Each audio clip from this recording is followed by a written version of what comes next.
সুপ্রিয় দর্শক মন্ডলী নমস্কার। হৃদয়ে শান্তি হরিকে ধারণ করে আমি শ্রীকান্ত বিশ্বাস মতুয়া মাল্টিমিডিয়া ইউটিউব চ্যানেলের পক্ষ থেকে আপনাদের সবাইকে জানাই সাদর সম্ভাষণ।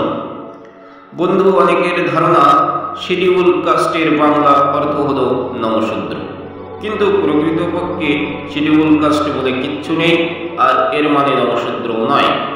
শিডিউল বাংলা হলো তালিকা। ইংরেজ শাসনামলে ভারতের অধিকার বঞ্চিত সনাতনী এবং মুসলমান সম্প্রদায়ের মানুষদের আর্থসামাজিক উন্নয়ন ও রাজনৈতিক অধিকার আদায়ের লক্ষ্যে শক্তিশালী আন্দোলন গড়ে ওঠে।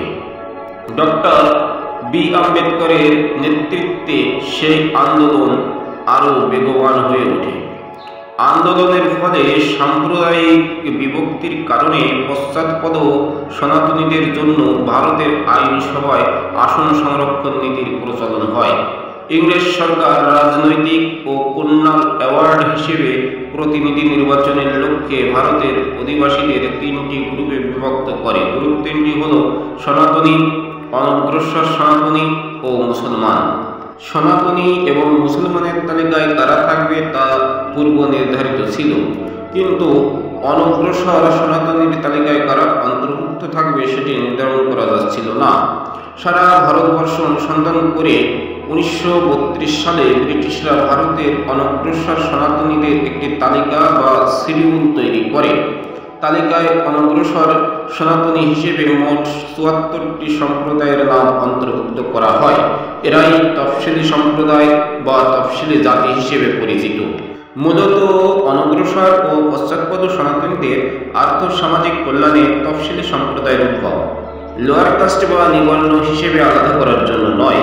যেসব অনগ্রসর গোষ্ঠীকে তালিকায় অন্তর্ভুক্ত করা হয়েছিল তারা হলো আগারিয়া, ওরাওন, কানোয়ার, কনাই, কানুরা, কান, কান্ধু, কাউরা, কারিঙ্গ, কাস্তু, কাইরা, কাউর, কোরা, কোটাল, কোস, খাটিকা, কাশি, গন্ডি, গারো, চামার, জালিয়া, কৈবর্ত, ঝালো, মালো, ডোম, তিয়ার, তুরি, দর্শাদ, ধেনুয়ার, ধোপা, নমশূদ্র, নট, নুনিয়া, নাগেরিয়া, পানি, পান, পালিয়া, পাশি, বোধ, বাইতি, বাউরিয়া, বাগদি, বায়েদিয়া, বাজওয়ারা, বিন্দ, বেলদার, বেলুয়া, বেনশিয়া, বেদিয়া, ঘাটিকা, ভুইয়া, ভূমিজ, ভুইমালি, ভৌয়াই, মাহার, মাহালি, মাল, মালপাহাড়িয়া, মুচি, মুন্ডা, মুসাহার, ম্যাথর, মেস, মোল্লা, রাভা, রাজবংশী, লালবেগী, লোধা, লোহার, আজম, হাড়ি, হালালখোর, হাড়ি, হো, সুরি, সাঁওতাল।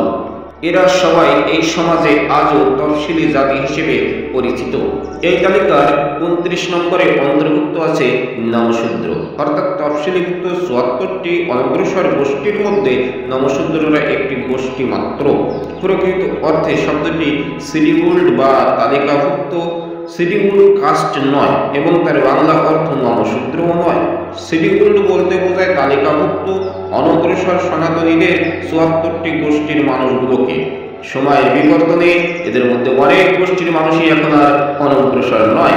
লেখাপড়া শিখে চাকরি বাকরি, ব্যবসা বাণিজ্য করে আজ তারা অনেক এগিয়ে গেছে, উন্নত জীবনযাপন করছে, ছড়িয়ে পড়েছে তারা দেশে বিদেশে। নমশূদ্র সম্প্রদায় তার অনন্য উদাহরণ। নমশূদ্ররা আজ শিক্ষা দীক্ষায় উন্নত হয়ে ছাপিয়ে গেছে সেই সময়ের অনেক উন্নত এবং অগ্রসর গোষ্ঠীর মানুষকে। যদি বাংলাদেশের প্রেক্ষাপট বিবেচনা করি তাহলে দেখা যাবে বর্তমানে বাংলাদেশের সনাতনীদের মধ্যে মেধামাননে, শিক্ষা দীক্ষায় এবং চাকরি বাকরিতে সর্বোচ্চ অবস্থানে আছে নমশূদ্র সম্প্রদায়। শুধু তাই নয়, সরকারি বা বেসরকারি উচ্চ পদে আসীন সনাতনী কর্মকর্তাদের শতকরা 90% নমশূদ্র।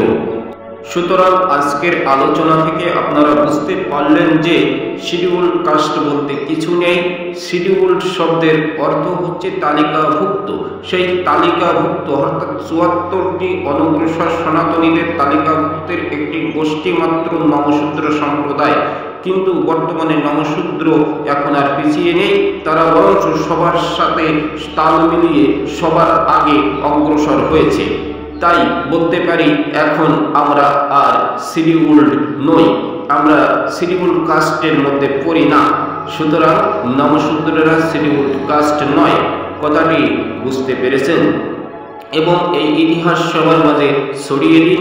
সবার সঙ্গে ভিডিওটি শেয়ার করুন, লাইক করুন, কমেন্টস করুন। এবং যারা এখনো আমার চ্যানেলটি সাবস্ক্রাইব করেননি তাদেরকে করজোরে মিনতি করছি, প্লিজ সাবস্ক্রাইব করুন। তো দর্শক মণ্ডলী, এই ছিল আজকের ভিডিও। কথা হবে আগামী পর্বে। সেই পর্যন্ত সবাই ভালো থাকুন, সুস্থ থাকুন। সবার সুস্বাস্থ্য সুমঙ্গল কামনা করে আজকের মতো বিদায় নিচ্ছি। আমি আপনাদের সবার প্রিয়, সবার বন্ধু শ্রীকান্ত বিশ্বাস। সবার মঙ্গল হোক, মঙ্গল হোক, মঙ্গল হোক। জয় মা, জয় মা, জয় মা। জয় হরিবোল, জয় হরিবোল, জয় হরিবোল। জয় গুরু, জয় গুরু, জয় গুরু।